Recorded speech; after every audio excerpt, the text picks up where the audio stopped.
What's good? It's Kelly Mack, and today I'm here to talk to you about branding 101, because let's face it, everything revolves around branding and marketing. So let's get straight to it. Everything I have on my table, which you cannot see now, but you will in a few, came out of my book bag with the exception of one item. That item came out of my cupboard, and we'll talk about that a little bit later in the video. But for starters, we're going to get right to it. Branding 101. What does your brand mean to others? How are you exposing your brand to others? How are you marketing your brand?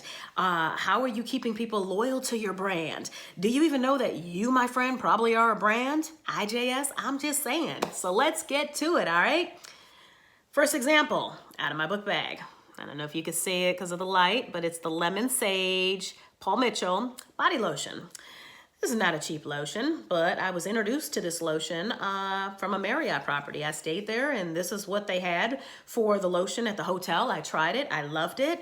I continue to use it. I would have never tried this particular brand or lotion because I was cool with using what I had. But, you know, I have sensitive skin. This did not break me out. It didn't leave a heavy, oily film on me. I loved it. I'm a fan of it, been a fan for probably like the last 8 years, all because I sampled the brand, I like the brand, and now I'm loyal to the brand, all right?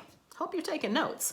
All right, another brand. I remember seeing a commercial back in the day about Orbit's gum, which is my favorite gum, and you can get it anywhere. This pack was bought at Big Lots, and this pack was bought at CVS. This pack was $1.50 at Big Lots. This is the peppermint. This is the royal blue one, and this is the winter fresh. And these are the only two flavors of gum that I want, and the only brand of gum I want. I remember seeing that commercial talking about that the flavor lasts longer. I'm like, yeah, right. They all say that. I tried it. I love it. It doesn't start falling apart in your mouth after 10, 15 minutes. You know what I'm saying? It's sugar-free. It's good for you. Tastes great. I'm loyal to the brand. I tried the brand, and the brand was worth it. So much to the point when I started chewing Orbit's gum, it was 89 cents a pack. Now it's like $1.69 a pack. And guess what? I don't care because I love it, and that's my brand. That's what I prefer. So I'm loyal to that brand. Another prime example of great marketing. Beats by Dre. If you don't have a pair, you know somebody that has a pair. And I'm somebody that would have never bought a pair because they're just way too expensive. Over $300 for a pair of headphones. And I do audio work professionally as a living. You know, I'm a DJ, radio DJ, not like a mixer. If I was a mixer, I think these would be great. And the reason being is because when I put them on, I could barely hear myself talk, which means I can barely hear a lot of what's going on. They're soundproof, almost soundproof. And also you can hear all the bass. When you're on the radio, you don't want to hear all that bass. You know what I'm saying? And you do like to block out the noises, but this just isn't my preferred brand. But because they were a gift, I use them. But I prefer Sony, another brand, which I can get better results with $149 studio headphones from Sony. IJS, I'm just saying, it's all about the branding and the marketing and creating brands that are in demand. This is a demand brand, and it's a colorless and a timeless brand. And when I say that, any and everybody wears Beats by Dre. It's not a black thing. It's not a white thing. It's not an old thing. It's not a young thing. Everybody loves them and can appreciate them. And Dr. Dre was brilliant by creating them, using his name as a brand to sell them. All right, so let's get to the last three examples. Car keys. Yep. You see the logo. It's Cadillac. I'm not bragging. I bought my Cadillac used, 33,000 miles on it. But the reason I bought my Cadillac was because back in the day, I bought a Cadillac with the Cadillac certified warranty. And I love the warranty so much and the service that came along with it that I decided to buy another one. 100,000 miles, my car is warranted. I ain't got to worry about if it breaks down coming up with $500, $600, $700 because guess what? I pay a $50 deductible and Cadillac fixes it. And they give me a Cadillac to drive until my car is fixed. It was a great warranty that came with the product. I remain loyal to the brand. Hope you're keeping notes. I hope you are. All right. I was talking to a friend and they said, Kel, what kind of toothpaste do you use? I'm thinking about switching. And I was like, oh, I'm a Crest girl all day. Why? Because I came up on Crest. Came home, went into the bathroom and saw on my bathroom sink, I got Colgate. And I'm like, how did I end up with Colgate? It's because Colgate was on sale. And not only was it on sale, but I was at the grocery store, right? Okay. And the Colgate, it was like a big box of Colgate sitting there. And it said it was on sale for $1.49 with the in-store coupon. And the coupons were right there. 6 ounces for $1.49. You can't beat that. Yes, my favorite brand of toothpaste is Crest, particularly the Pro Health Crest. I was introduced to this by my dentist. I fell in love with it. But guess what? This does the trick too, and it was cheaper. And the only reason I tried this was because it was on sale and it sat right there on the counter somewhere I would never buy toothpaste in a grocery store, but it was about brand placement and brand marketing. You see where I'm going, right? All right, cool. Finally, last but not least, one thing that I despise is using pens behind other people. So I always have a pen, you know, whether or not I get it from a friend or buy a pack of pens, I always have a pen.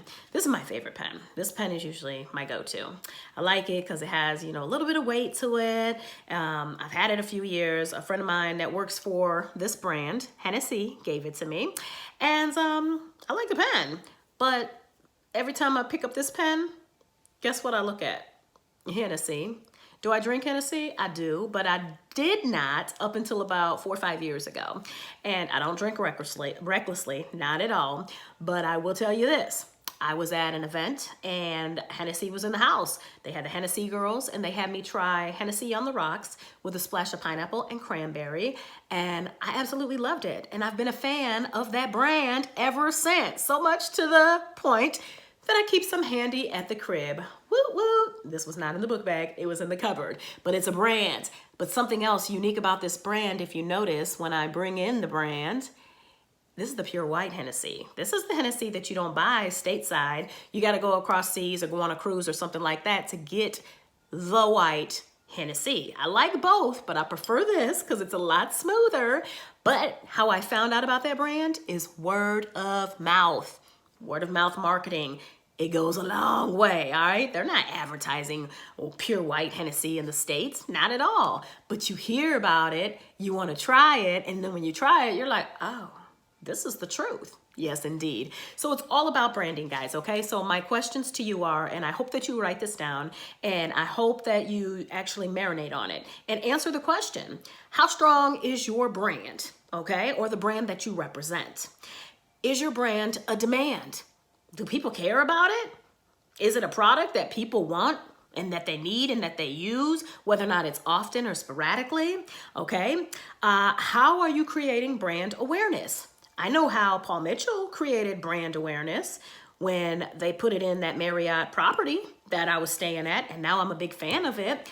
I know how Colgate created brand awareness at the cash register in a grocery store, somewhere I never buy toothpaste because I'd rather go to Family Dollar or Dollar General where it's cheaper with the same brands, and that store in itself is a brand. Keep that in mind. But they exposed the brand to me.